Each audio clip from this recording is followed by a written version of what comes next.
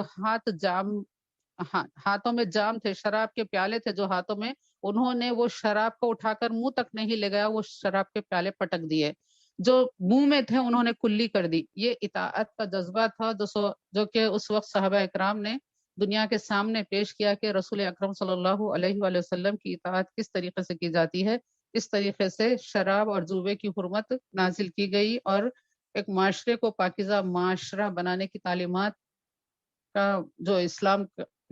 آغاز ہوا ہے مدینہ منورہ میں، تو اس کا ایک یہ حصہ تھا کہ شراب اور جوے کو حرام قرار دیا گیا۔ اللہ تعالیٰ تمام مسلمانوں کی ان دونوں خبیث چیزوں سے اللہ تعالیٰ حفاظت فرمائے، اور اللہ تعالیٰ ہم سب کو رسول اللہ صلی اللہ علیہ وآلہ وسلم کی تعظیم اور محبت اور اطاعت و اتباع کے جذبے کے ساتھ جینے والا بنائے۔ وآخر دعوانا ان الحمد للہ رب العالمین۔